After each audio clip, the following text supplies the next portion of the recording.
I sold my house to cure my husband's cancer. When he recovered, he left me for a younger woman. My son and my business partners laughed at me. I spent a cold night under a storm when I saw a scared little girl shivering from the cold. I used my last $10 to buy her food and a blanket. 3 days later, 17 black cars stopped in front of the shelter. When a billionaire stepped out of the car and saw his daughter with me, he did something that changed everything. I'm glad to have you here. Follow my story until the end and comment the city you're watching from so I can see how far my story has reached. My name is Gretchen, and at 65 years old, I learned that love can be the most expensive mistake you'll ever make. It started with a phone call on a Tuesday morning in March. I was arranging fresh flowers in the antique shop I'd built from nothing over 30 years when my phone rang. The voice on the other end belonged to Dr. Martinez, and the words he spoke changed everything. Mrs. Gretchen, I need you and your husband to come in immediately. The test results are back. My hands trembled as I set down the white roses I'd been holding. Damon had been complaining about fatigue for months, but we'd both attributed it to his age. He was 68 after all. Men his age were supposed to slow down. The diagnosis was pancreatic cancer. Stage 3. I watched my husband of 42 years crumble in that sterile office chair, his weathered hands covering his face as Dr. Martinez explained treatment options. The words blurred together: chemotherapy, radiation, experimental treatments. But one phrase cut through everything else.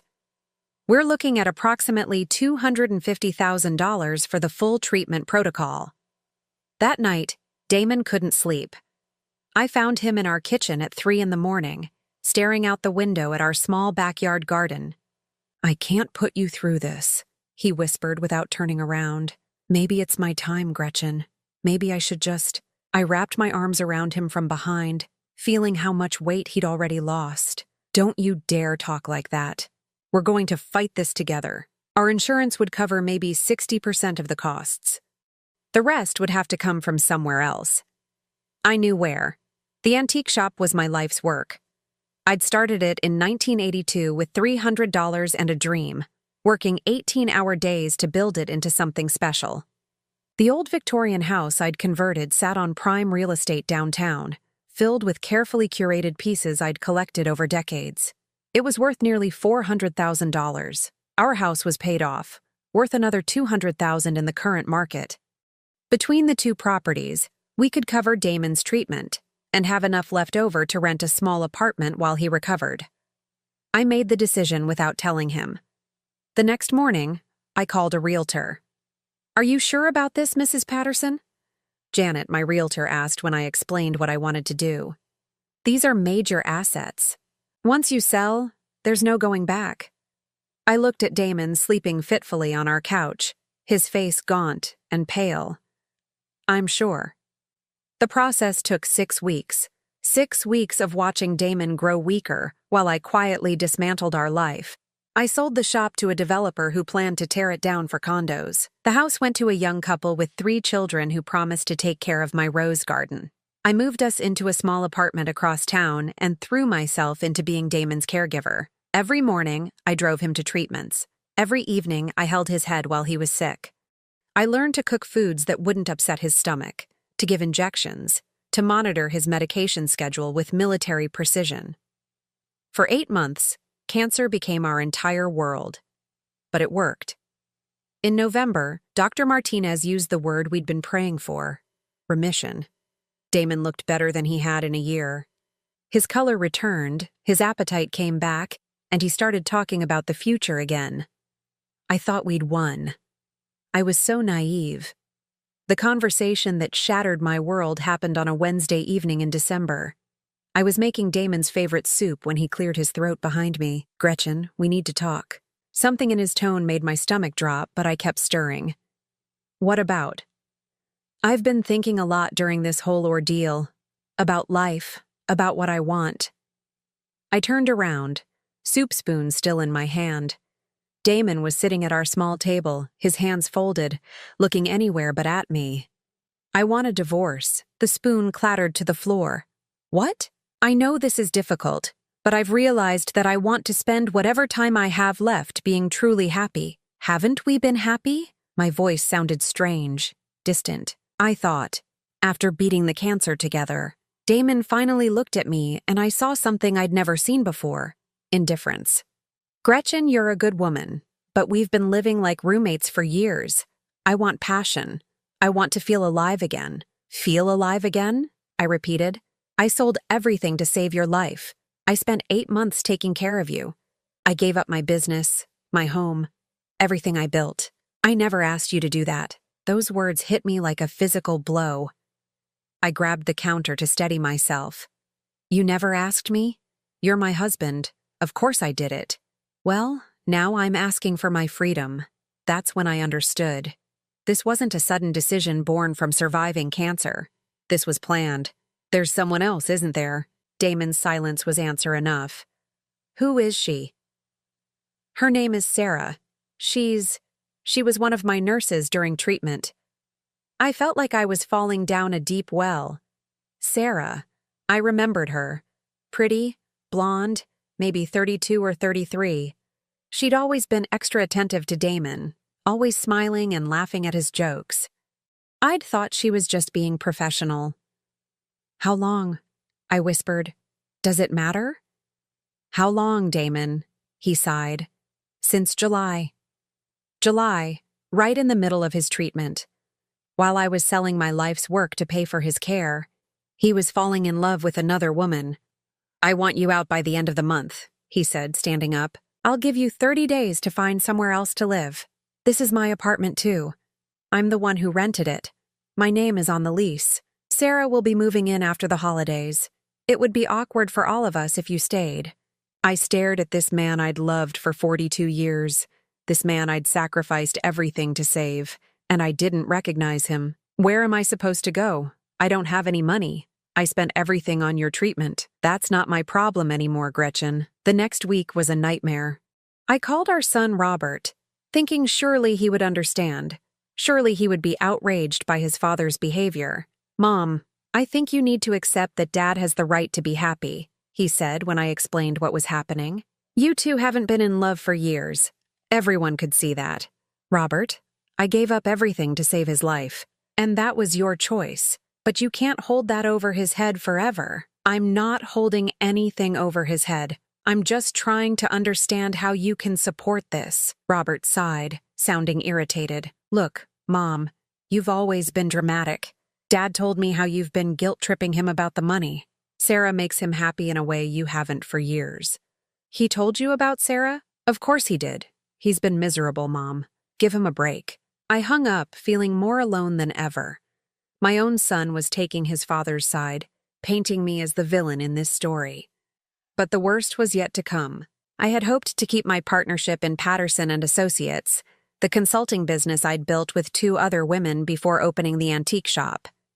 It wasn't much, but it would give me a small income while I figured out what to do next. Margaret and Susan called me into the office 2 days after New Year's. Gretchen, we've been discussing your situation, Margaret said, not meeting my eyes. Given everything you're going through personally, we think it might be best if you stepped back from the business. Stepped back? I repeated. I helped found this company. Susan leaned forward, her expression falsely sympathetic. We're concerned about your emotional state. The divorce, the financial stress, it's affecting your judgment. What are you talking about? I've been working here for 20 years. You missed 3 client meetings last month, Margaret said. You seem distracted, unfocused. I was dealing with my husband's cancer treatment and then a divorce. Of course I was distracted. Exactly our point, Susan said. We think you need time to get your personal life sorted out. We're prepared to buy out your partnership stake. They offered me $15,000 for a partnership worth at least $40,000. I knew they were taking advantage of my situation, but I also knew I didn't have the energy or resources to fight them. By February 1st, I had lost my husband, my son's respect, my home, my business, and my life savings. I was 65 years old with nowhere to go and no one to turn to. The homeless shelter on Maple Street became my temporary address. The social worker who processed my intake form was kind, but overworked. It's just until you get back on your feet, she assured me, handing me a list of rules and mealtimes. Most people don't stay long. But as I lay in my narrow cot that first night, listening to the sounds of 30 other women trying to sleep in one room, I wondered if this was how my story would end. Alone, forgotten, discarded by the very people I'd sacrificed everything for. The woman in the cot next to mine was snoring softly. Across the room, someone was crying quietly into their pillow. Outside, rain began to fall against the windows, and I pulled my thin blanket up to my chin. I closed my eyes and tried not to think about Damon and Sarah in the apartment I'd paid for, sleeping in the bed I'd bought, building a life on the ashes of mine. Tomorrow would mark exactly 2 months since my husband had asked for a divorce. 2 months since my world had collapsed. As I finally drifted off to sleep, I had no idea that everything was about to change in the most unexpected way possible. 3 weeks at the shelter had taught me things I never imagined I'd need to know. How to make instant coffee taste almost decent by adding a pinch of salt. How to fold clothes so they'd fit in a plastic bag. How to disappear into yourself when the woman 2 beds over started screaming about invisible enemies at 3 in the morning. Most importantly, I learned that dignity was something you had to fight for every single day. The morning of the storm started like any other. I woke at 5:30, before the breakfast bell, and made my way to the communal bathroom. The mirror above the sink showed a woman I barely recognized. My hair, once my pride, now hung limp and gray around a face that had aged years in just months. The shelter provided basic toiletries, but there was only so much you could do with generic shampoo and a bar of institutional soap.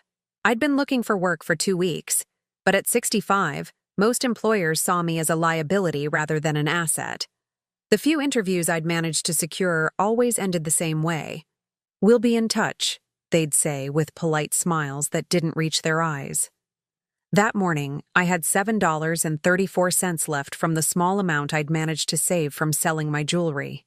It was all that stood between me and absolute destitution.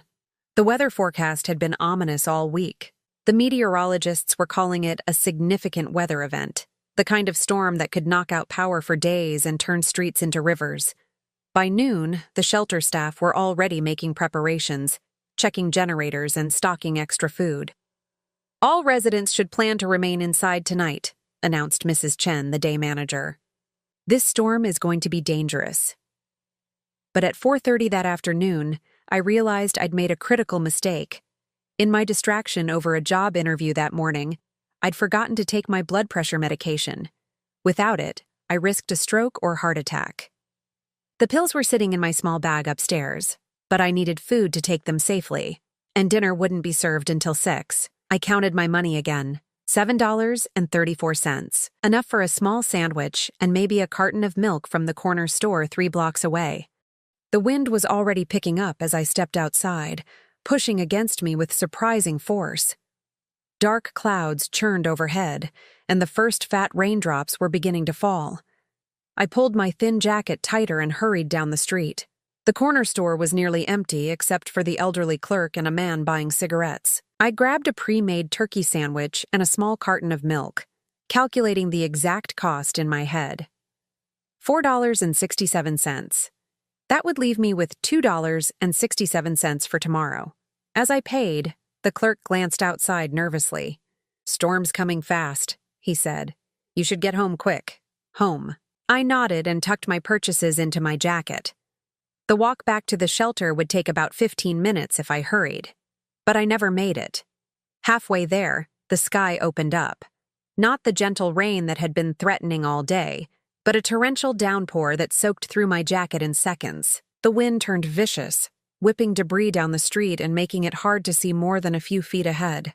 I ducked into a doorway to wait it out, but the storm only got worse. Lightning split the sky, followed immediately by thunder so loud it made my teeth ache. This wasn't a storm that would pass in a few minutes. This was the kind of weather that could kill you if you weren't careful. That's when I heard it. A sound that cut through the howling wind and driving rain. Crying.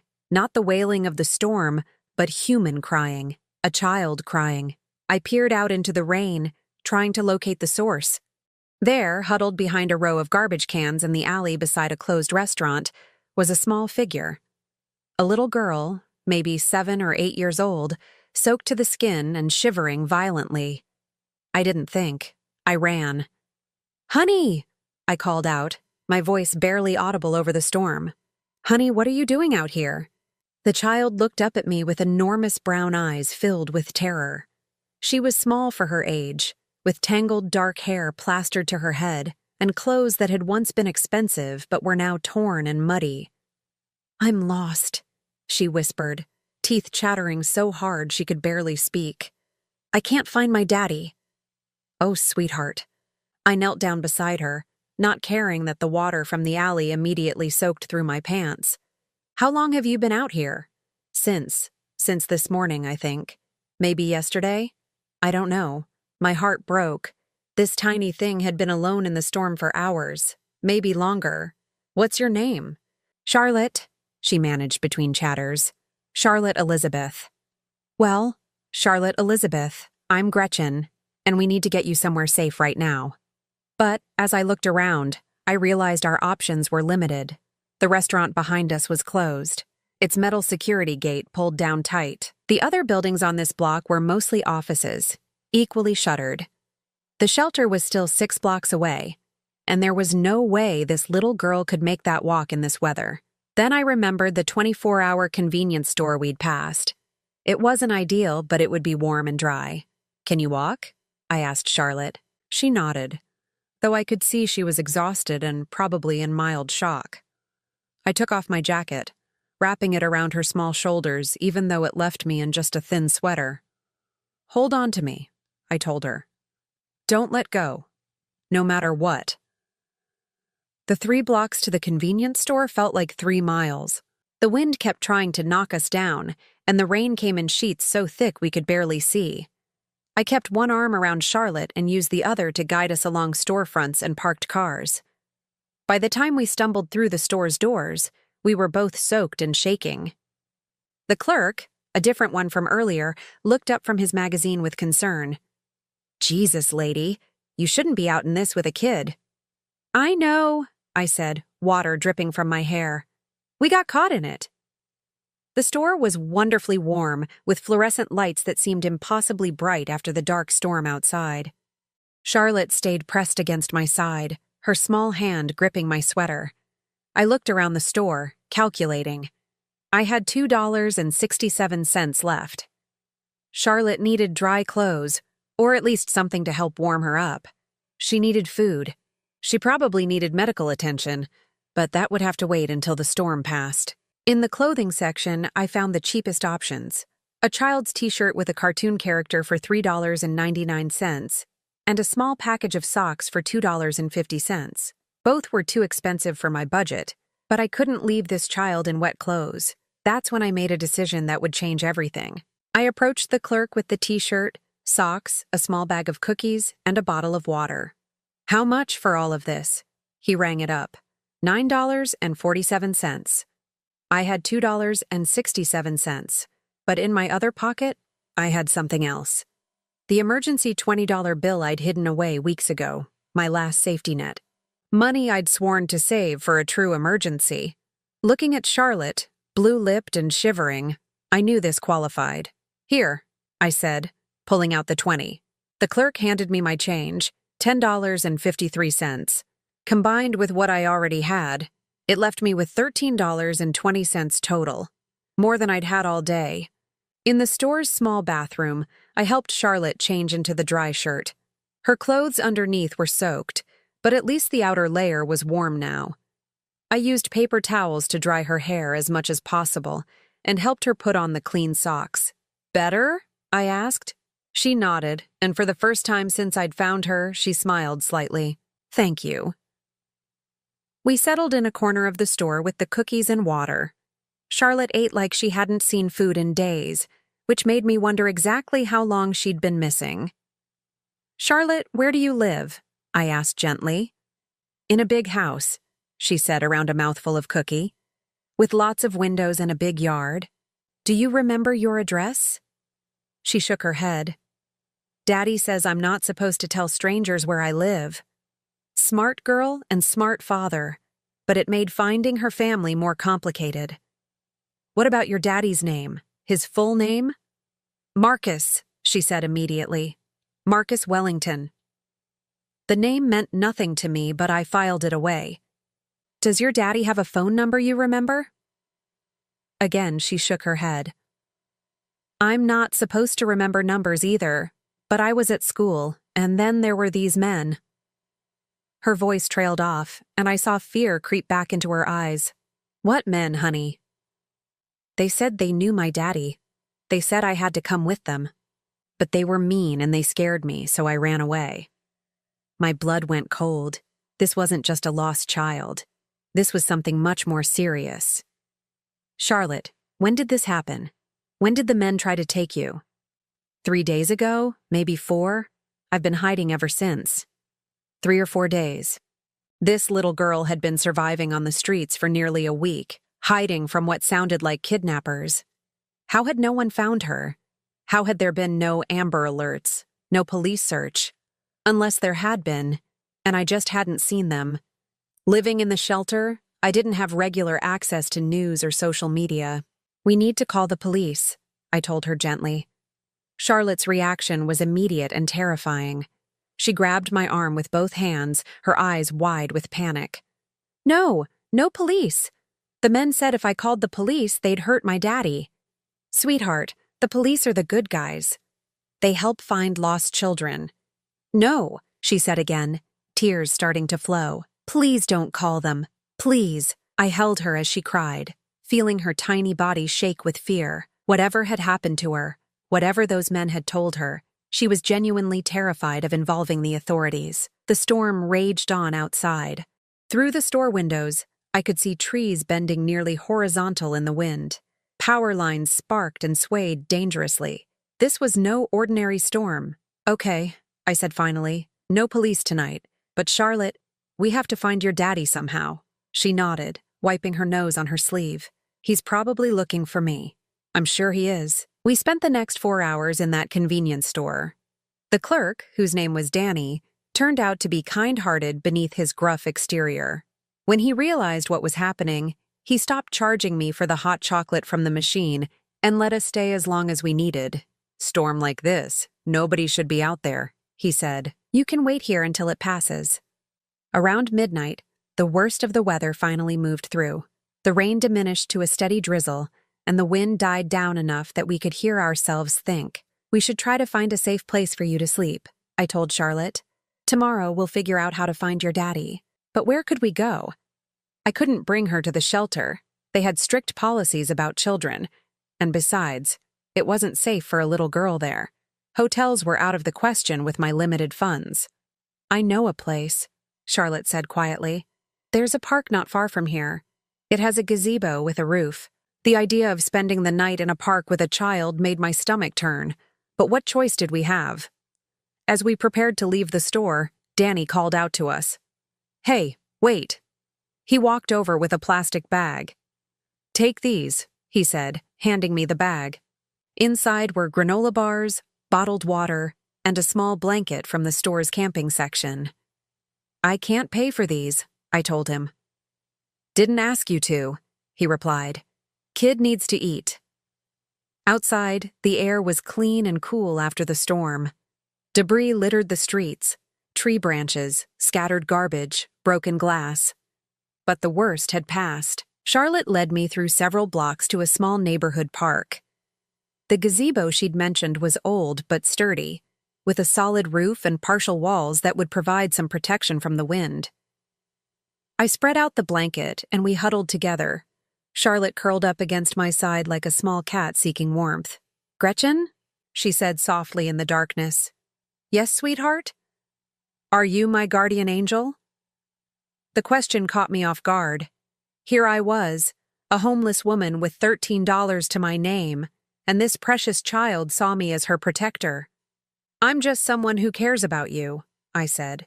Daddy always said that guardian angels come when you need them most. I held her tighter, this beautiful, brave little girl who'd been through so much. Well then, maybe I am. As Charlotte's breathing evened out in sleep, I stared up at the gazebo ceiling and wondered what tomorrow would bring. I had no idea that in less than 72 hours, 17 black cars would pull up outside the shelter, and my life would change in ways I could never have imagined. 3 days passed in a blur of careful survival and growing attachment. Charlotte and I had established a routine of sorts.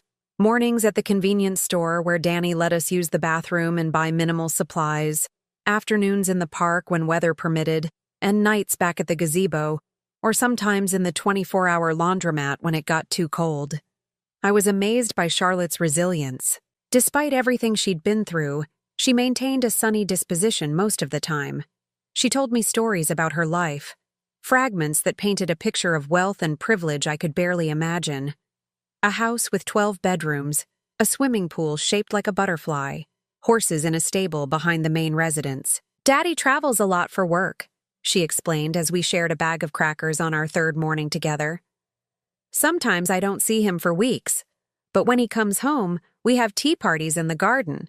"What kind of work does your daddy do?" I asked, though I wasn't sure she'd understand the answer even if she knew it. "He makes things happen," Charlotte said seriously.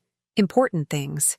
That's why the bad men wanted to take me, to make him do what they wanted." The more she talked, the more convinced I became that her father was someone significant.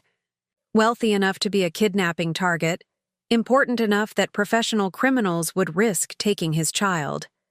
But if that was true, why hadn't I seen any news coverage? Why weren't there search parties, police alerts, FBI involvement? On Tuesday afternoon, as we sat in the park watching pigeons fight over breadcrumbs I'd bought with my dwindling funds, Charlotte suddenly grabbed my arm. "Gretchen," she whispered, her voice tight with fear. "That car, it's been there before." I followed her gaze to a black sedan parked across the street. The windows were tinted too dark to see inside, and it had been there for about 20 minutes. "Are you sure?" I asked, trying to keep my voice calm. Charlotte nodded, pressing closer to me. "Yesterday, when we were at the store, and the day before, near the gazebo." My heart rate spiked. If someone was watching us, if the kidnappers had found Charlotte again, we were in serious danger. A 65-year-old woman and a small child were no match for professional criminals. "We're going to walk away very calmly," I told her quietly. "Just like we're going somewhere normal. Don't look back at the car." We gathered our few belongings and started walking deeper into the park, toward the tree line where we could disappear if necessary. Behind us, I heard a car door slam. "They're following us," Charlotte whimpered. I picked up our pace, my mind racing. There was a shopping center about 6 blocks away, lots of people and security cameras, if we could make it there. "Excuse me." The voice behind us was male, authoritative. I didn't turn around. "Ma'am, please stop." I grabbed Charlotte's hand and started running. She kept up surprisingly well for such a small child, but I could hear footsteps gaining on us. "We're not going to hurt you." Right, that's what they all said. We made it maybe 2 blocks before a second black car appeared at the intersection ahead of us. Then a third came from our left. We were surrounded. Men in dark suits emerged from the vehicles. Not the rough criminals I'd expected, but professionals in expensive clothes with earpieces and the kind of bearing that suggested military or law enforcement backgrounds. I pulled Charlotte behind me, my heart hammering. "Stay back," I shouted. "I've called the police." It was a lie, but maybe they'd believe it. One of the men, older than the others with graying hair and kind eyes, stepped forward with his hands visible. "Mrs. Ma'am, my name is Agent Richards. We're not here to harm anyone. We're looking for Charlotte Wellington." Charlotte's grip on my hand tightened. "Is that your last name, sweetheart?" I asked quietly. She nodded, tears streaming down her face. But they might be lying. The bad men could be pretending. Agent Richards seemed to understand her fear. "Charlotte, honey, do you remember the song your daddy used to sing to you when you couldn't sleep? The one about the mockingbird?" Charlotte's eyes widened. "How do you know that?" "Because your daddy told me. He's been looking for you for 6 days, sweetheart. He's very worried." "Daddy's really looking for me?" "He is. And he's right here." Richard spoke into his earpiece, and moments later, the most expensive car I'd ever seen pulled up to the curb. Not just expensive, extraordinary. A Rolls-Royce that probably cost more than I'd made in 5 years. The man who stepped out took my breath away. He was tall, maybe 6'3", with dark hair silvered at the temples and the kind of presence that commanded attention without effort. His suit probably cost more than most people's monthly rent, and everything about him screamed power and wealth. But when he saw Charlotte, all of that fell away. "Charlotte! Daddy!" She broke away from me and ran to him, launching herself into his arms. He caught her and held her like she was the most precious thing in the world, his face buried in her hair as his shoulders shook with emotion. "Thank God," he whispered, his voice breaking. "Thank God you're safe." I stood there watching this reunion, suddenly acutely aware of my own appearance. My hair was unwashed, my clothes were the same ones I'd been wearing for 3 days, and I probably smelled like the laundromat where we'd spent last night. After several minutes, the man, Charlotte's father, set her down but kept one hand on her shoulder as he looked at me. "You're the woman who's been taking care of my daughter." It wasn't a question. His eyes were studying me intently, and I had the uncomfortable feeling that he could see straight through to my soul. Yes, I found her during the storm. She was scared and alone. He stepped closer, and I instinctively took a step back, not from fear, but from the overwhelming intensity of his presence. Agent Richards told me what his team observed. "You've been protecting her for 3 days, feeding her, keeping her safe, staying with her." I nodded, not sure what else to say. "What's your name?" "Gretchen. Gretchen Patterson." "Gretchen Patterson." He repeated it like he was memorizing it. "My name is Marcus Wellington." The name still didn't mean anything to me, but clearly it should have. Agent Richards and the other men were watching our interaction with the kind of attention reserved for significant moments. "Charlotte told me what you did for her," Marcus continued. "How you spent your last money to buy her dry clothes and food. How you protected her from the people she was afraid of. Any decent person would have done the same thing." Something shifted in his expression. "No, Gretchen. Most people would have called the authorities immediately and gone on with their lives. You made yourself responsible for a stranger's child." Charlotte tugged on her father's sleeve. "Daddy, Gretchen doesn't have a home. She's been sleeping outside with me." Marcus's attention sharpened. "You're homeless?" I felt heat rise in my cheeks. "It's temporary. I'm getting back on my feet." "Why?" The question was direct, almost blunt. I wasn't sure how to answer without explaining my entire story. "Life circumstances," I said finally. Marcus studied me for another long moment, then spoke to Agent Richards. "I want a full background check within 2 hours. Everything. Financial history, criminal record, medical records, employment history, family situation, everything." "Sir, that's not really necessary." "It's very necessary." Marcus's tone brooked no argument. "This woman has been caring for my daughter for 3 days. I need to know who she is." I felt a flash of indignation. "I don't need your investigation. I'm not asking for anything from you." "Maybe not," Marcus said. "But I'm asking something from you." "What?" "I'd like you to come with us. Charlotte doesn't want to let you out of her sight, and frankly, neither do I. At least until I can properly thank you for what you've done." Charlotte immediately grabbed my hand. "Please, Gretchen, don't leave me." "Sweetheart, you're safe now. You're with your daddy. But I want you to come too. Please." I looked between Charlotte's pleading face and her father's unreadable expression. "I don't think that's appropriate. You have your daughter back. That's what matters." "Get in the car, Gretchen." It wasn't a request. Marcus Wellington might have been grateful, but he was clearly a man accustomed to being obeyed. "I'd rather not." "I'm afraid I have to insist." Agent Richards stepped closer. "Ma'am, Mr. Wellington just wants to ensure your safety. You've been exposed to a dangerous situation by helping Charlotte. Until we're certain the threat has been neutralized, you could be at risk." That possibility hadn't occurred to me. If the kidnappers had been watching us, if they'd seen me with Charlotte, I might indeed be in danger. "For how long?" 24 hours, Marcus said. "Give me 24 hours to debrief Charlotte, deal with the security situation, and figure out how to properly thank you. Then, if you want to leave, you're free to go." Charlotte was still holding my hand, looking up at me with those enormous brown eyes. "Please, Gretchen. I'm scared without you, and that decided it. The interior of the Rolls-Royce was like nothing I'd ever experienced. Leather seats softer than most beds, climate control that made the air feel like a gentle spring breeze, and enough space that Charlotte and I could sit comfortably while Marcus sat across from us. "Where are we going?" I asked. "Somewhere safe," Marcus replied, but he was looking at Charlotte, not me. "Baby girl, I need you to tell me everything that happened, starting with the day you disappeared." Charlotte launched into her story, and as she talked, I began to understand the scope of what had occurred. She'd been taken from her private school by two men claiming to be friends of her father. They'd held her in an abandoned warehouse for 2 days, waiting for Marcus to comply with some demand they'd made. "What did they want from you?" I asked Marcus.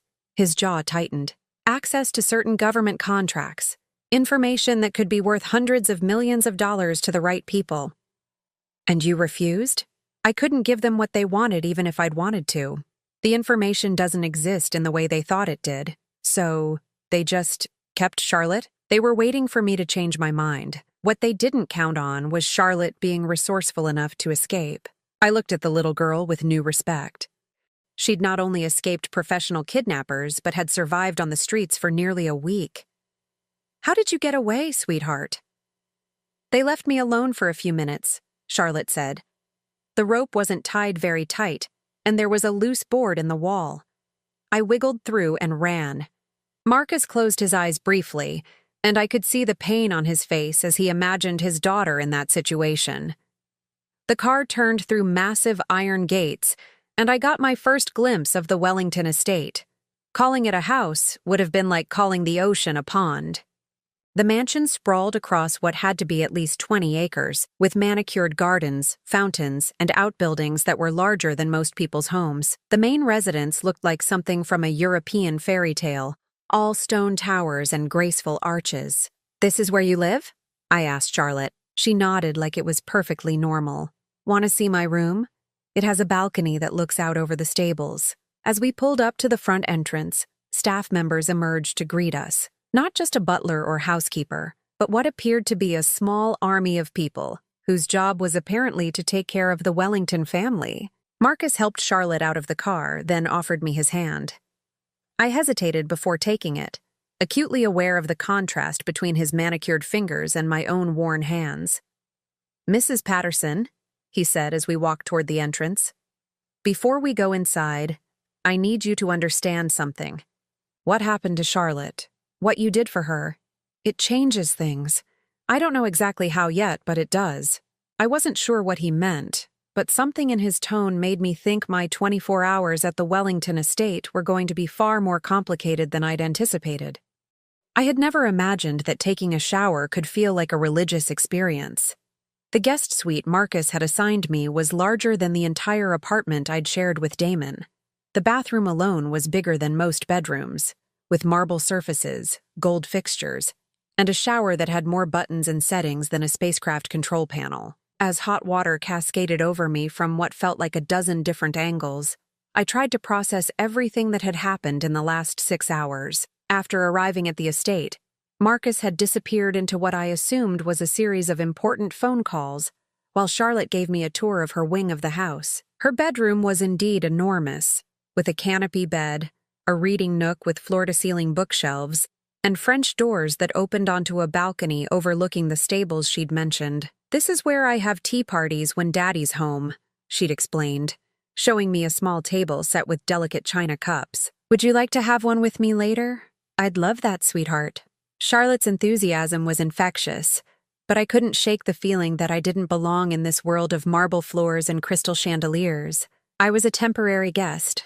Someone who'd helped during a crisis but would soon return to reality. The reality of the homeless shelter and my 7 remaining dollars. A soft knock on the bathroom door interrupted my thoughts. "Mrs. Patterson?" It was a woman's voice, unfamiliar but kind. "I'm Elizabeth, the house manager. I've left some clothes for you on the bed. They should fit reasonably well." "Thank you," I called back, though I hadn't asked for clothes. When I emerged from the shower, I found an outfit laid out that probably cost more than I'd made in a month at my old job. A soft cashmere sweater and pale blue, well-tailored slacks, and undergarments that still had price tags attached. Even the shoes were there, comfortable flats in exactly my size. How had they known my measurements? The answer came as I was getting dressed. Through the suite's windows, I could see a team of people working in the gardens below. Not gardeners, but men in suits who moved with the same precision as Agent Richards and his team. Marcus hadn't just brought me here for Charlotte's comfort. He really had been concerned about my safety, and that suggested resources far beyond what I'd initially realized. A gentle knock on the main door interrupted my thoughts. "Come in," I called. Elizabeth entered with a warm smile.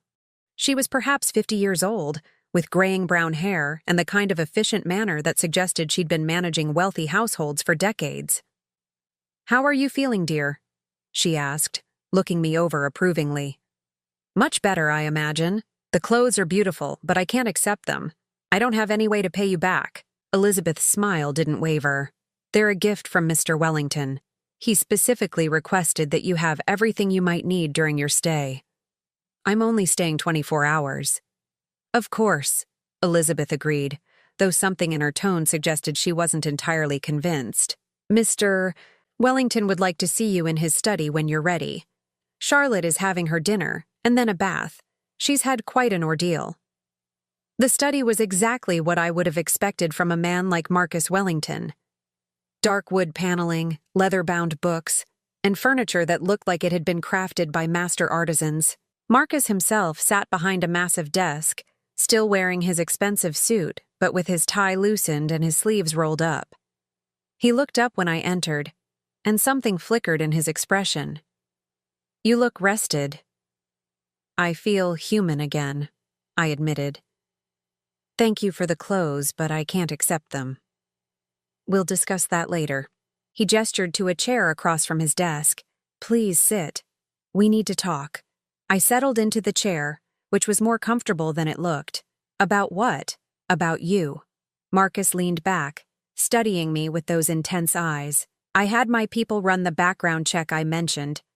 I know about the divorce, the medical bills, your husband's betrayal.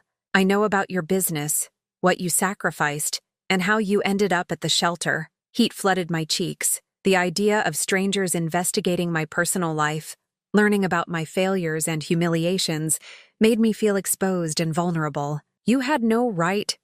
"I had every right," Marcus interrupted smoothly. "A stranger spent 3 days caring for my daughter in circumstances that could have been dangerous for both of them. I needed to know who you are." "And what did you conclude?" "That you're exactly who you appeared to be. A woman who has been dealt a series of terrible hands, but who still chose to help a frightened child with the last money she had." I didn't know what to say to that. Marcus leaned forward, his expression becoming more serious. "Gretchen, I want to make you an offer." "What kind of offer?" "I need someone to help with Charlotte. Someone she trusts. Someone who understands what she's been through." He paused. "I travel frequently for business, sometimes for weeks at a time. Charlotte has nannies and tutors, but what she doesn't have is someone who genuinely cares about her well-being." "She has you." "When I'm here, yes, but I'm not here enough." There was pain in his voice, the guilt of a father who knew his work kept him away from his daughter. "What happened this week has made me realize that Charlotte needs more stability in her life, more consistency." "What exactly are you suggesting?" "I'm offering you a position as Charlotte's companion. Not a nanny, she's too old for that, but someone who would be responsible for her emotional well-being when I'm traveling. Someone who would live here, be part of her daily life." I stared at him. "You want me to move in here?" "The position comes with a salary of $200,000 per year, plus complete benefits, housing, meals, and a generous expense account for anything Charlotte might need." $200,000. I tried to process that number. It was more money than I'd ever dreamed of making. "Plus," Marcus continued, "there would be a signing bonus of $50,000 to help you get back on your feet." "This is insane," I said quietly. "You don't know me. You don't know if I'm qualified to take care of a child. I know you spent 3 days protecting her when you had nothing to gain and everything to lose. I know you gave her your last $20 when you were homeless yourself." I know she feels safe with you in a way she hasn't with anyone since her mother died. Her mother died? Marcus's expression grew distant. Cancer. When Charlotte was 5. It's just been the two of us ever since, and I haven't done nearly as good a job as I should have. I understood then. This wasn't just about hiring help. This was about a father who knew he was failing his daughter and had found someone who could fill a void he couldn't fill himself. Why me? I asked. You could hire anyone, someone with credentials, experience with wealthy families. Charlotte doesn't trust easily, Marcus said. She's been through too much, but she trusts you. That's worth more than any credentials. I thought about Charlotte's small hand in mine during the storm, the way she'd curled up against me in the gazebo, how she'd called me her guardian angel. I need time to think about this. Of course. Take all the time you need. But before I could respond, Elizabeth appeared in the doorway. I'm sorry to interrupt, Mr. Wellington, but there's a situation at the front gate. Marcus frowned. What kind of situation? A man claiming to be Mrs. Patterson's husband. He's quite insistent about seeing her. My stomach dropped. Damon? You don't have to see him, Marcus said immediately. Security can remove him from the property. But I was already standing. No, I'll talk to him. I need to know what he wants. Marcus's expression hardened. Then, I'm coming with you. The front gate was a quarter-mile from the main house, but we could hear Damon's voice even from that distance. He was shouting at the security guard, demanding to be let in, threatening to call the police. As our car approached, I could see him clearly for the first time since the divorce. He looked older, thinner, and there was something desperate about his posture that I'd never seen before. The moment he saw me, his whole demeanor changed. Gretchen! He rushed toward the car as I got out. Thank God I found you. What are you doing here, Damon? How did you even know where I was? It doesn't matter.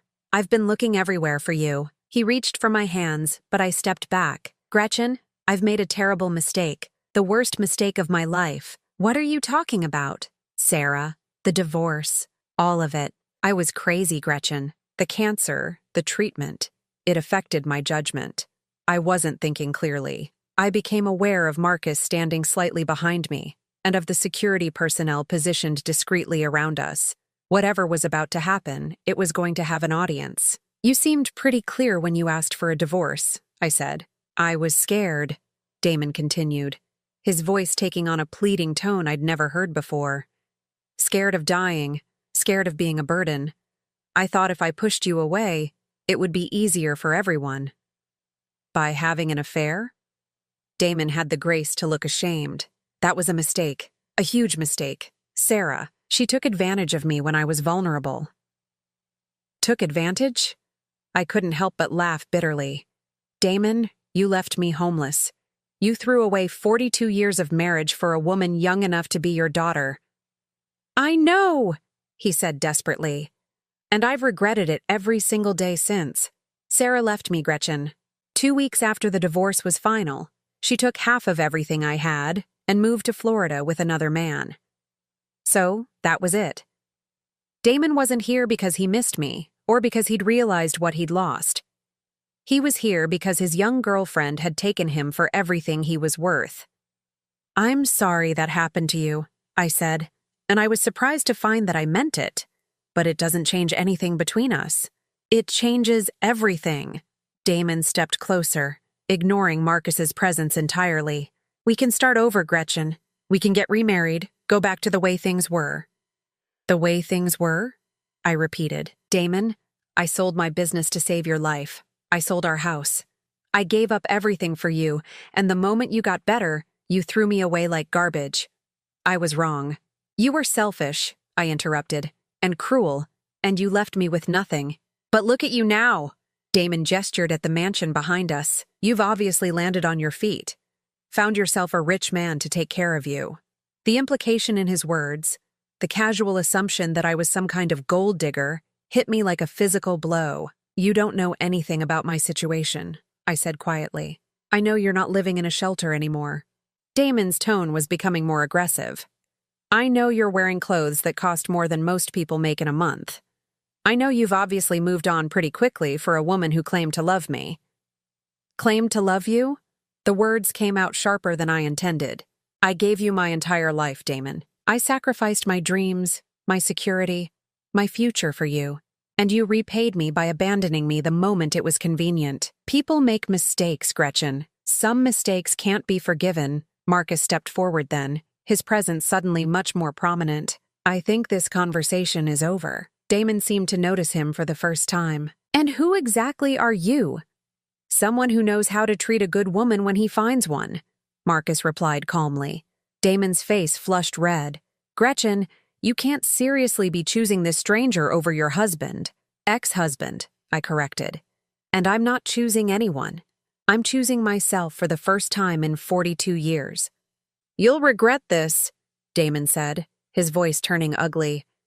You're 65 years old, Gretchen. How long do you think this is going to last? What happens when he gets tired of you? That's enough, Marcus said, his voice carrying an authority that made even Damon step back. But the damage was done. Damon's words had hit their target, awakening every insecurity I'd been trying to suppress. I was 65. I was a homeless woman who'd been rescued by a wealthy man 30 years younger than me. Maybe Damon was right. Maybe this was just temporary charity. I think you should leave now, I told Damon quietly. He studied my face for a long moment, perhaps hoping to see some sign that his words had worked. When he didn't find what he was looking for, his expression hardened. Fine, but don't come crawling back to me when this fantasy ends, Gretchen. I won't be there. He walked back to his car, a rusted Honda that looked even more pathetic next to the Rolls-Royce and the security vehicles. As his taillights disappeared down the drive, I stood there feeling like I'd been hollowed out inside. Are you all right? Marcus asked gently. I nodded, though I wasn't sure I was. I should probably go back to the shelter tomorrow. This was all a mistake. Was it? You heard what he said. I'm 65 years old. Charlotte needs someone young, energetic, someone who can keep up with her. Charlotte needs someone who cares about her, Marcus said. Age has nothing to do with that. But as we drove back to the house, I couldn't shake Damon's words. What happens when he gets tired of you? It was a question I didn't have an answer for, and one that would keep me awake most of the night. I barely slept that night. Every time I closed my eyes, I heard Damon's voice. What happens when he gets tired of you? By dawn, I had made my decision. I would thank Marcus for his kindness, say goodbye to Charlotte, and return to the shelter where I belonged. But Charlotte had other plans. You can't leave, she announced when I joined her for breakfast in the sunny morning room overlooking the gardens. We haven't had our tea party yet. Sweetheart, I think it's time for me to go. Your daddy is here now. You're safe. Charlotte's face crumpled. But I don't want you to go. You're my guardian angel. Before I could respond, Marcus appeared in the doorway. He looked like he hadn't slept much either, his hair slightly disheveled and his usually perfect appearance more relaxed. Good morning, he said, his eyes meeting mine with an intensity that made my stomach flutter. I hope you slept well. I did. Thank you. The lie came easily. I was just telling Charlotte that I should be going today. Daddy, tell her she can't leave, Charlotte pleaded, tears starting to form in her eyes. Marcus sat down at the table, accepting the cup of coffee Elizabeth had poured for him. Actually, Gretchen, there's something we need to discuss before you make any decisions. What do you mean? I had a long conversation with Agent Richards last night. The investigation into Charlotte's kidnapping has revealed some disturbing information. My blood went cold. What kind of information? The men who took Charlotte weren't just after money or business secrets. They were specifically targeting my family because of certain government contracts my company holds. Contracts that involve national security. Charlotte had stopped crying and was listening with wide eyes. This was clearly news to her, too. What does that have to do with me? I asked. You've been seen with Charlotte. There are photographs of you together during those 3 days, taken by the kidnappers' associates before they were arrested. As far as anyone watching knows, you're important to my family now. The implications hit me like a truck. You're saying I'm in danger? I'm saying that leaving now, going back to the shelter, or trying to resume your old life would be extremely dangerous. These people don't forgive, and they don't forget. I felt the walls closing in around me. So what are you suggesting? That I hide here forever? I'm suggesting that the job offer I made yesterday wasn't just a kindness. It was also the safest option for everyone involved. Charlotte reached across the table and grabbed my hand. Please stay, Gretchen. I'll be really good, I promise. We can have tea parties every day. I looked at this beautiful child who had already lost her mother and had nearly been lost herself, and felt my resolve wavering. I need some time to think, I said finally. Marcus nodded. Of course, but while you're thinking, there's something else you should know. Before he could continue, Elizabeth appeared in the doorway with an expression I hadn't seen before, barely controlled anger. Sir, I'm sorry to interrupt, but there's another situation at the gate. Marcus's jaw tightened. The same man as yesterday? No, sir. This time it's a younger man claiming to be Mrs. Patterson's son. He's with the older gentleman from yesterday, and they're both quite agitated. My heart sank. Robert. Of course Damon would bring Robert. I don't have to see them, I said quickly. Actually, you do. Marcus's voice was calm but firm. If we don't deal with this now, they'll keep coming back. Better to handle it once and for all. 20 minutes later, I found myself facing both Damon and Robert at the front gate. My son looked uncomfortable but determined, while Damon appeared smugly confident, as if he'd brought reinforcements for a battle he was sure to win. Mom, Robert said the moment he saw me. Dad told me what happened yesterday. What you said to him. I told him the truth, I replied evenly. He made a mistake, Robert continued. People make mistakes, but that doesn't mean you abandon your family. The irony of those words coming from him, the son who had taken his father's side during the divorce without question, was almost laughable. Where were you when I needed my family, Robert? I asked quietly. When I was living in a shelter, where were you then? Robert had the grace to look ashamed. I didn't know it was that bad. You didn't want to know.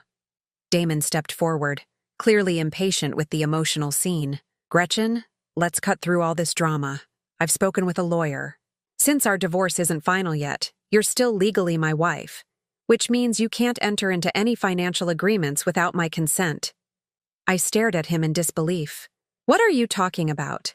Our divorce was finalized months ago. Actually, it wasn't. Damon's smile was triumphant. There was a problem with the paperwork. A filing error. Technically, we're still married, which gives me certain rights regarding your decisions. The world seemed to tilt beneath my feet. That's not possible. Check with your lawyer if you want. But I'm telling you the truth. Damon's voice became wheedling, manipulative. Look, Gretchen, I'm trying to save our marriage here. This whole situation is just you acting out because you're hurt. I understand that, but it's time to come home. Home to what? I asked. The apartment you share with Sarah? Sarah's gone, Robert interjected. Dad's alone, Mom. He needs you. He needs my money, I corrected. Just like before. That's when Marcus stepped forward. I hadn't even heard him approach, but suddenly he was there, and his presence changed everything. Gentlemen, he said in a voice that could have frozen fire. I think there's been a misunderstanding. Damon looked him up and down dismissively. And you are? Marcus Wellington, and I believe you're trespassing on my property. We're here to get my wife, Damon said, puffing up his chest in a pathetic display of dominance. Your wife? Marcus's eyebrow rose slightly. That's interesting, because according to the background check my legal team ran yesterday, your divorce from Mrs. Patterson was finalized 4 months ago. The color drained from Damon's face. There was an error. There was no error. Marcus's voice remained calm, but there was steel underneath. What there was, apparently, was an attempt to manipulate Mrs. Patterson with false information. Robert looked confused. Dad, you said. Your father lied, Marcus said simply, just as he's been lying about his reasons for wanting his ex-wife back. You don't know anything about our situation, Damon sputtered. Don't I? Marcus pulled out his phone and scrolled to something. Let's see. Damon Patterson, age 68, recently divorced. Lost approximately $80,000 to a fraudulent investment scheme promoted by his girlfriend, Sarah Morrison. Currently 3 months behind on rent for his apartment. Credit cards maxed out. Bank accounts overdrawn. With each word, Damon seemed to shrink a little more. "So, you see," Marcus continued, "I know exactly what this is about. This isn't a man who wants his wife back. This is a man who needs someone to bail him out of his financial problems." Robert was staring at his father with growing horror. "Dad, is this true?" Damon's face was red with humiliation and rage. "Gretchen, you can't seriously believe I can believe it because it's exactly what you did during your cancer treatment," I said quietly. "You used me then, just like you're trying to use me now. That's not. I was sick, Gretchen. I wasn't thinking clearly. And what's your excuse now?" Damon had no answer for that. Marcus stepped closer, and I could see why Agent Richards and his team followed his orders without question. When Marcus Wellington wanted to be intimidating, he was terrifying. "Here's what's going to happen," Marcus said, his voice deadly quiet. "You're going to leave this property immediately. You're not going to contact Mrs. Patterson again. You're not going to harass her, threaten her, or attempt to manipulate her. If you do, you'll discover exactly how much influence a man with my resources can have over someone's life." "You can't threaten me," Damon said, but his voice was shaking. "I'm not threatening you. I'm making you a promise." Marcus paused, letting that sink in. "Mrs. Patterson is under my protection now. That means she's untouchable. Do you understand?" Damon understood. Whatever fight had been in him deflated completely. But Robert wasn't finished. "Mom, please, don't let this man turn you against your own family." I looked at my son, this man I'd raised, loved, sacrificed for, and felt a profound sadness settle over me. "Robert, where were you when I was homeless?" "I didn't know. You knew exactly where I was. Your father told you. You chose not to care. It's not fair, isn't it?" I stepped closer to him. "When I called you after the divorce, what did you say? You said I should accept that your father had the right to be happy. You called me dramatic for objecting to his affair. You took his side without even hearing mine." Robert's face flushed. "He's my father. And I'm your mother. But that didn't seem to matter when it was inconvenient for you." "So that's it?" Robert's voice was rising. "You're choosing this stranger over your own family?" "I'm choosing myself," I said firmly. "For the first time in my life, I'm choosing what's best for me instead of sacrificing everything for people who don't appreciate it." "You'll regret this," Damon said bitterly. "Both of you will regret this." Marcus's expression didn't change. "Are you threatening my family, Mr. Patterson?"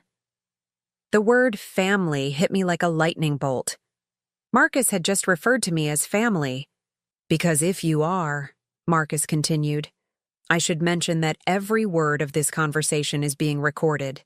Threatening the family of someone with government security clearance is a federal crime." That was the final blow.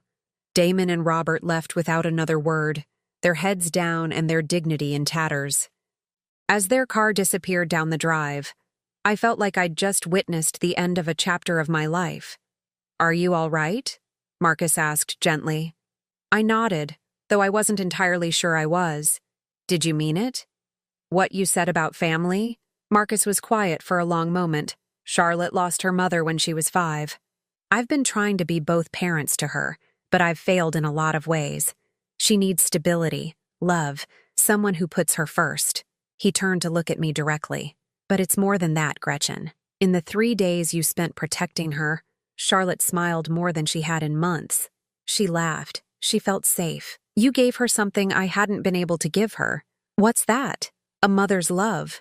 The words hung in the air between us, heavy with meaning. "I can't replace her real mother," I said softly. "I'm not asking you to replace anyone. I'm asking you to be yourself. To be the woman who spent her last $20 on a frightened child.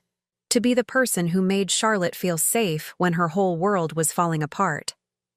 We stood there in the afternoon sunlight, and for the first time since this whole ordeal began, I allowed myself to imagine what it might be like. To wake up every morning in that beautiful guest suite, to have tea parties with Charlotte in her garden, to be part of a family that actually wanted me. "The job offer still stands," Marcus said quietly. $200,000 a year, plus benefits, plus the signing bonus. "But more than that, Gretchen, You'd be giving Charlotte something she's never really had, a stable, loving presence in her daily life. I thought about the shelter, about my 7 remaining dollars, about the loneliness that had become my constant companion. Then I thought about Charlotte's bright smile, her small hand in mine, the way she'd called me her guardian angel. Yes, I said before I could change my mind. Yes, I'll take the job. Marcus's smile was radiant. Charlotte's going to be over the moon. But as we walked back toward the house, I couldn't shake the feeling that this decision would change more than just my living situation. It would change everything, in ways I couldn't even begin to imagine. 2 years later, I stood in the same garden where Charlotte and I had shared our first tea party, watching her chase butterflies among the roses. At 10 years old, she had grown taller and more confident, but she still insisted on our daily tea time together. The transformation in both our lives had been remarkable, but not in ways I could have predicted. Marcus had been true to his word about everything. The salary, the benefits, the signing bonus, it had all materialized exactly as promised. But more importantly, he had kept his word about treating me as family. "Gretchen," Charlotte called from across the garden. "Come see, the blue butterfly is back." I made my way over to where she was crouched beside the lavender bushes, watching a magnificent blue morpho butterfly rest on the purple flowers. "She only comes here when she knows it's safe," Charlotte said softly. "Just like you did." The observation was so unexpectedly wise that it took my breath away. In 2 years, Charlotte had grown from a traumatized little girl into a thoughtful, compassionate child who saw the world with remarkable clarity. "You know what, sweetheart?" I said, settling beside her on the garden bench. "I think you're right. Our morning routine had become sacred to both of us. Breakfast together, then garden time, followed by her lessons with her tutors, while I managed the increasingly complex social calendar that came with being part of the Wellington household. Because that's what I had become, not just Charlotte's companion, but an integral part of their family. The change had been gradual. First, Marcus had started asking my opinion about Charlotte's education, her activities, her emotional needs. Then he'd begun including me in decisions about the household, the staff, even some aspects of his business travel. "What do you think about the Singapore trip?" he'd ask over dinner. 2 weeks is a long time to be away from Charlotte. "She's doing much better with separation anxiety," I'd respond. "But maybe we could arrange video calls at specific times each day?" Somewhere along the way, we had become natural. 6 months after I'd moved in, Marcus had surprised me with a new title and a significant raise. Head of Family Operations, he'd called it, with a salary of $300,000 per year. "I don't understand," I'd said when he explained the new position. "I'm already doing everything I was hired to do." "You're doing far more than that," he'd replied. "You're managing staff schedules, coordinating Charlotte's activities, handling social obligations, and making this house feel like a home instead of just a residence. That's worth recognizing." But the real recognition had come in smaller moments. The first time Charlotte had called me Gretchen Mom in front of her friends, the night she'd had a nightmare and had run to my room instead of her father's, the afternoon when Marcus had introduced me to a business associate as Charlotte's second mother and the person who keeps this family functioning. Each moment had built upon the others until I'd realized something profound. I wasn't just employed by the Wellingtons. I belonged to them, and they belonged to me. "Time for lessons," I reminded Charlotte as we made our way back toward the house. "Do I have to? Can't we just play in the garden all day? Education is important, young lady. Besides, don't you have that writing competition next month?" Charlotte's face lit up. "Oh, right. I need to practice my jumping." As we entered through the French doors that led to the morning room, I nearly collided with Elizabeth, who was carrying a silver tray with what appeared to be legal documents. "Oh, Mrs. Patterson. Perfect timing. These just arrived for you." My heart skipped. Legal documents were never good news. "What are they?" "I'm not sure, but the messenger said they were urgent." I took the envelope with trembling hands, my mind immediately jumping to worst-case scenarios. Had someone challenged Marcus's authority to employ me? Was there some legal issue with my background check? But as I read the documents, my confusion only deepened. "What is it?" Charlotte asked, sensing my distress. I, I'm not sure I understand this, I said, reading through the legal language again. That's when Marcus appeared, still wearing his suit from his morning meetings, but with a smile that suggested he knew exactly what I was holding. Ah, he said casually. Those arrived. Marcus, what is this? He sat down across from me, his expression becoming more serious. It's an adoption proposal. An adoption proposal? I repeated stupidly. For Charlotte to legally adopt you as her grandmother. The words didn't compute. I don't understand. Charlotte bounced in her chair. We want to make it official. You're already my Gretchen mom. But Daddy says we can make it legal so you'll really be part of our family forever. I stared at the papers, then at Marcus, then at Charlotte. This isn't how adoption works. Children don't adopt adults. Actually, they can, Marcus said gently. It's called adult adoption, and it's more common than you might think. Charlotte would become your legal granddaughter, and you would become her legal grandmother. It doesn't change anything about our daily lives, but it makes the relationships official. But why? Marcus leaned forward, his expression intensely serious. Because in 2 years, you've become the most important person in Charlotte's life. Because when I travel now, I don't worry about her because I know you're here. Because this house isn't the same without you. And, Charlotte added with the matter-of-fact tone only children can manage, because we love you, and we want you to be stuck with us forever. Stuck with them. As if being part of this extraordinary family could ever be a burden. There's more, Marcus continued. He pulled out another set of documents. If you agree to the adoption, I'd also like to update my will to include you as Charlotte's guardian. Not just companion or caregiver, but her legal guardian if anything happens to me. The weight of what he was offering hit me like a physical blow. Legal guardianship meant that if something happened to Marcus, Charlotte would be mine to raise. It meant permanent security, permanent belonging, permanent family. I don't know what to say, I whispered. Say yes, Charlotte exclaimed. Please, Gretchen. I want you to be my real grandma. I looked at this beautiful child who had already lost one mother and had chosen me to fill that void. I thought about the scared little girl I'd found behind a dumpster 2 years ago, and the confident, loving child she'd become.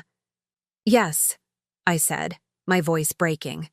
Yes, absolutely yes. Charlotte launched herself into my arms with a squeal of delight that could probably be heard 3 counties away. There's one more thing, Marcus said as Charlotte finally settled down. A celebration is in order. I've planned a small party for this weekend. Nothing elaborate, just close friends and family. Family, I repeated, tasting the word. Family, he confirmed. The party that weekend was indeed small, but it felt enormous to me. Marcus had invited Agent Richards and his team, who had become something like extended family over the past 2 years. Elizabeth and the other staff members who had become dear friends, Charlotte's riding instructor, her favorite teacher, and 3 of her closest school friends.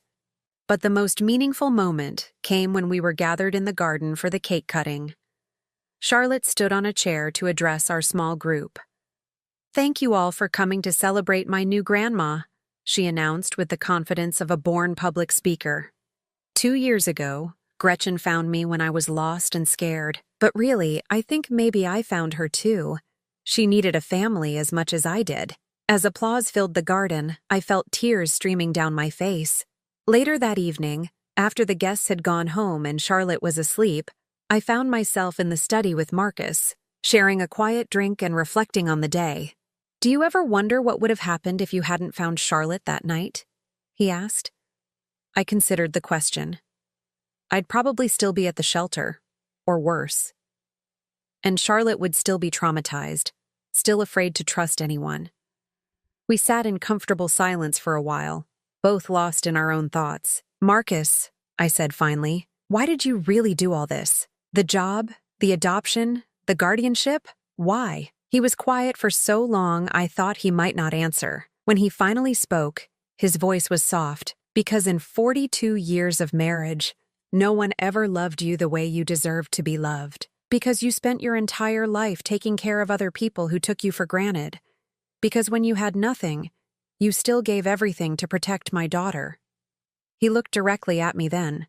Because Charlotte needs you. And I think maybe you need us too. I do need you, I admitted. Both of you. More than I ever imagined possible. 3 months after the adoption was finalized, I received an unexpected visitor. Elizabeth found me in the garden and announced that Robert was at the front gate, asking to see me. My first instinct was to refuse. I hadn't spoken to my son since that awful confrontation 2 years ago.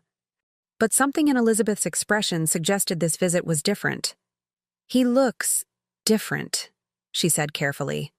Humbler. I found Robert standing beside a modest sedan, dressed in simple clothes that were a far cry from the expensive suits he used to favor. He'd lost weight, and there were lines around his eyes that hadn't been there before.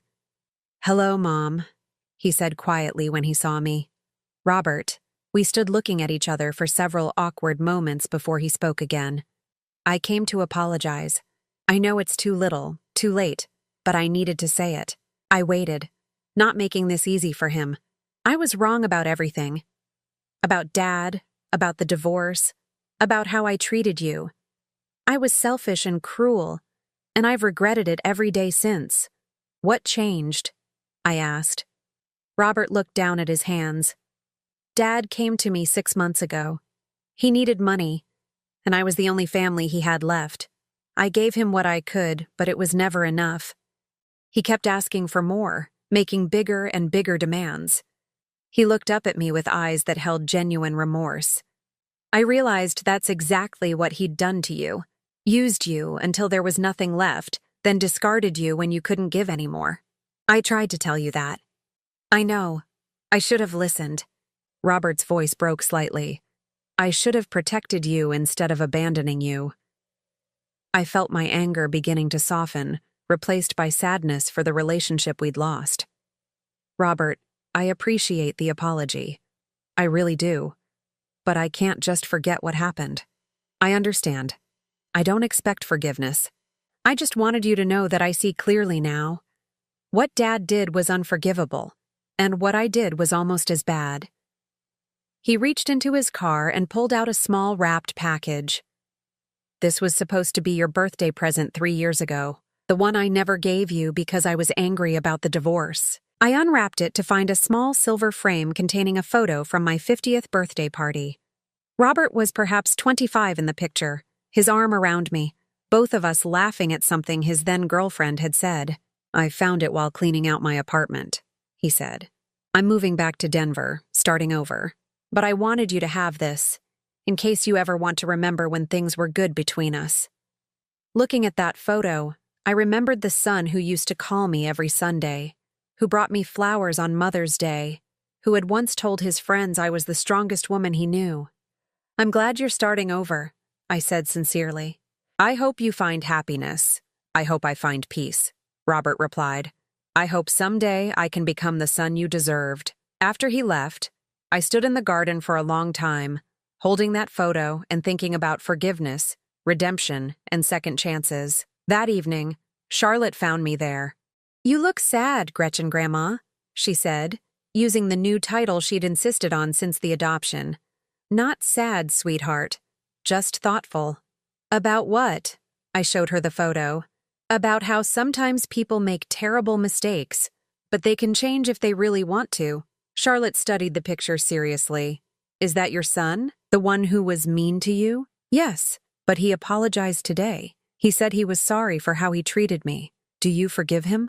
The question, asked with such innocent directness, made me think. "I think I'm learning to," I said finally. Charlotte nodded sagely. "Daddy says forgiveness doesn't mean you have to trust someone again.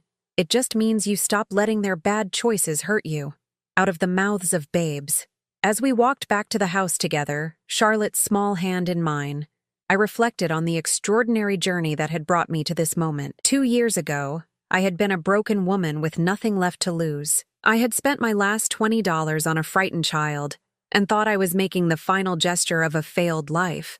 But that gesture had led to this: a family that cherished me, a home where I was valued, a future full of love and purpose. Sometimes guardian angels, I realized, come to save themselves as much as the people they protect. And sometimes the very act of giving everything away is what finally brings you everything you never knew you needed. standing in the doorway of the mansion that was now truly my home. Watching Charlotte skip ahead to tell her father about our garden conversation, I felt something I hadn't experienced in decades, complete and perfect peace. I was Gretchen Wellington now, grandmother to the most wonderful child in the world, and member of a family that had shown me what unconditional love really meant. At 67 years old, my real life had finally begun. Now I'm curious about you who listened to my story. What would you do if you were in my place? Have you ever been through something similar? Comment below. And meanwhile, I'm leaving on the final screen 2 other stories that are channel favorites, and they will definitely surprise you. Thank you for watching until here. Here. Here. Here. Here.